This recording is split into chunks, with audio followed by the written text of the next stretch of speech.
here's a monotonic blues in E. This is kind of cool because it's got this repeating phrase that you can play over the 1 chord and the 4 chord. In other words, over E and over A. So as you probably know, a monotonic bass simply has a steady bass played on one string, as opposed to a alternating bass, which is played alternating between 2 or more strings. So in this monotonic blues in E, the chords being represented are an E, an A, and a B or B7. So for my repeating phrase, what I'm going to do is I'm going to fret the first string at the 3rd fret and the 2nd string at the 5th fret.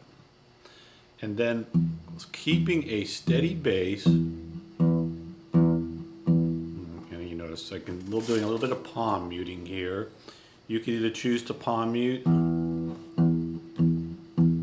where your palm lays directly over the string. I've got my hand anchored on the bridge of the guitar, allowing my palm to mute. Or you can either back up, keep your palm away from the string, let the string ring freely. You can post your pinky, allowing the string to ring freely. So your choice there is either it's a little bit muted or it's ringing open. My lick that I'm playing on top,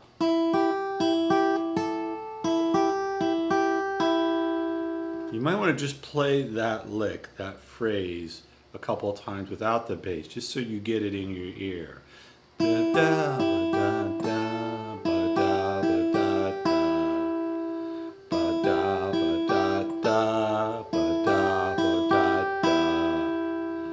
And then squaring it away so that it fits within the context of your bass.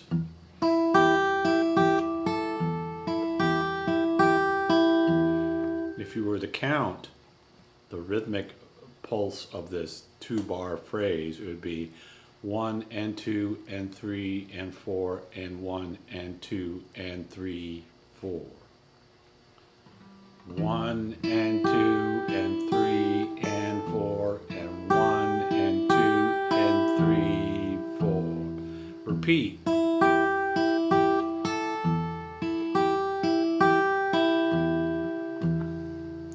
Now the great thing about this phrase is it sounds good over the 1 chord, the E, but it also sounds good over the A chord.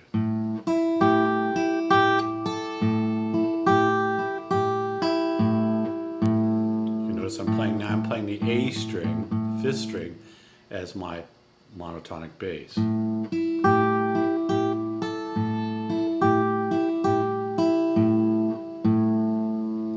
we move back to E.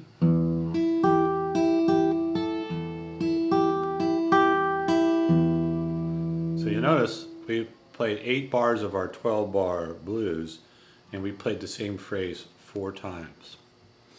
Now when we go to the B chord, the 5 chord, we want to change things up a little bit. So what I have playing here is really kind of a partial B7 chord, if you know B7. Like so. Oops, I read it wrong. You can just fret the 5th string and the 2nd string. I go into an A7 that looks like so. I'm barring 4 strings and putting my 3rd finger, which had been on the 1st string 2nd fret, sliding it up to the 3rd fret. And then back to my original phrase. And I stop there and do this turnaround. 7 there at the end. So combining all that, go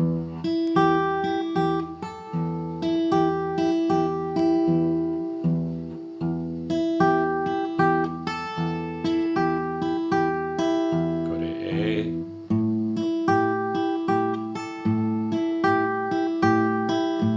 back to E,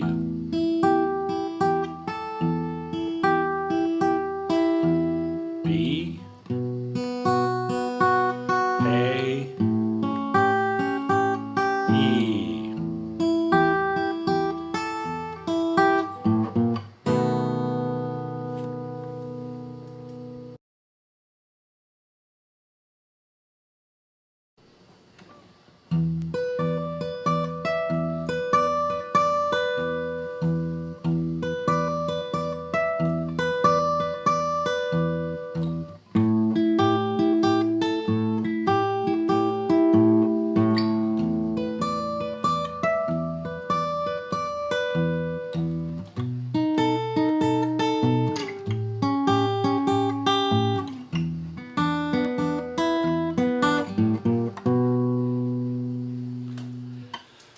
Okay, this is our second version of the monotonic blues in E. You can hear that I'm keeping sort of the same kind of rhythmic kind of sound as I did in the previous exercise. But I've moved the phrase up the neck, and by playing between the 12th fret on the second string and 10th fret on the first string. So the rhythm's the same, the bass is the same, so all you gotta do is plug in a little phrase farther up the neck. Play it again.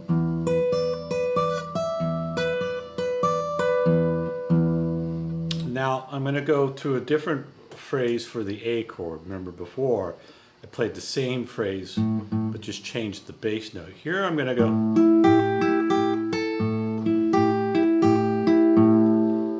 And if it sounds familiar to you, it is actually the same phrase that we played in the previous exercise, but we played the phrase down here at the 3rd and 5th fret on the 1st and 2nd string. And now we're going to be playing it at the 8th and 9th fret and 10th fret on the 2nd and 3rd string.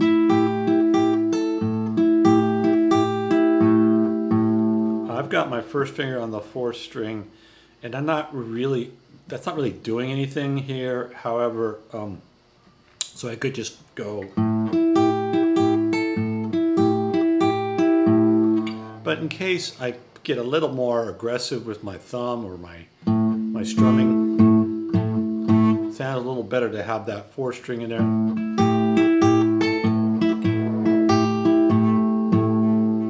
I think a lot of my sort of ear for monotonic bass comes from people like Big Bill Burnsie, who had a thumb tended to brush the bass strings quite a bit to get a more percussive sound. So think about that.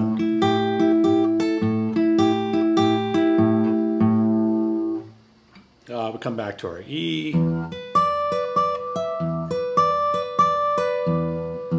Now for the B chord this time, you could do this a couple of different ways. You could play a bar chord, or you could just really just play the strings that you need. In other words, I'm going to play the 6th string at the 7th fret, first finger, middle finger on the 3rd string at the 8th fret, and pinky on the 9th fret. So the first finger is not really barring, it's just playing that 6th string. And then the A chord is the exact same thing, but played 2 frets down. And then I'm going to come back to a version of the E. It's a little different.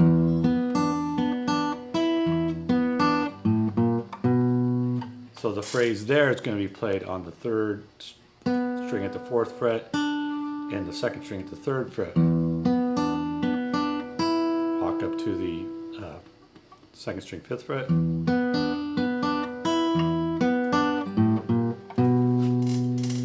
the entire thing sounds like this.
Okay, so this level 3 monotonic blues in E is a big jump up from level 2. And it's more to demonstrate just, we can get more complex and do some fancier things, or we can keep it simple. They both sound good, but just to show you some of the things I did here that kind of fancied it up a little bit, I started off with my original phrase from level 1. Then I did this triplet hammer-on lick, so I'm keeping the same position with my fingers between the 3rd and 5th fret. And I'm using my middle finger to start my triplet hammer-on. So I pinch the 6th string and the 2nd string, hammer on to the 5th fret, and then play the 1st string 3rd fret.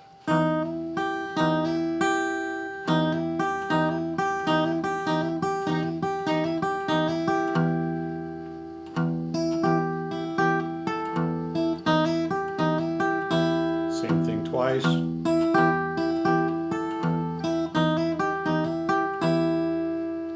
Now when I go to the A chord, I'm gonna get even fancier. The bass for this A chord is really what I think of as a small version of a E-shaped bar chord. So if you know the bar chord here at the 5th fret for A, then all you need to do is play a smaller version of that where you're barring the top 2 strings, middle fingers on the 3rd string 6th fret and ring fingers on the 4th string 7th fret.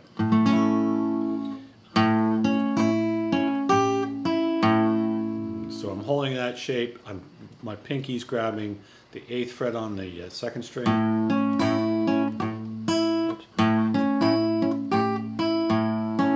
And now a series of triplets.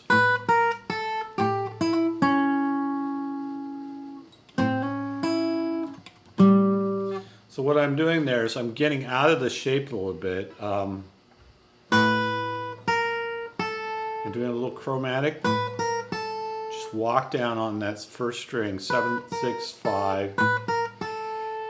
Then go to the 2nd string, 8, 5, and the 3rd fret on the, the 6th fret on the 3rd string. And hammer on with a pinch from 5 to 6 on that 3rd string.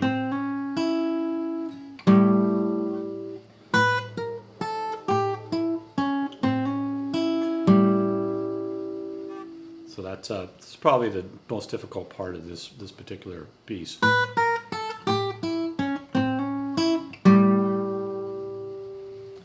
Then back to my E chord.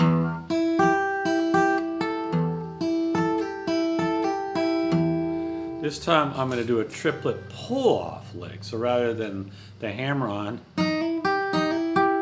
it's a pull-off. I'm still just keeping my 1st finger on the 3rd fret of the 1st string, ring finger on the 5th fret of the 2nd string, and using my pinky to perform the pull-off.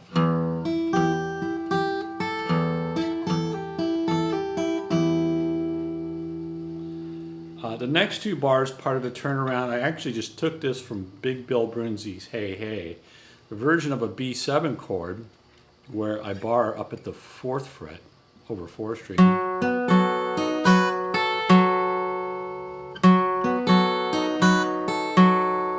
Okay, and then down to A, using the same chord shape, let's move down to the 2nd fret.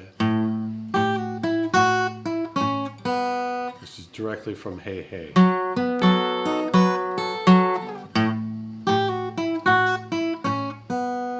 So when I'm playing that A chord, I do a pull off.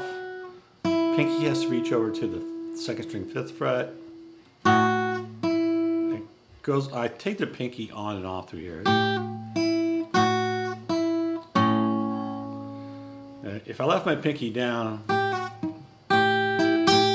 it's a little. I think it's a little trickier to get that phrase to sound cleanly. Then I go back to my E chord.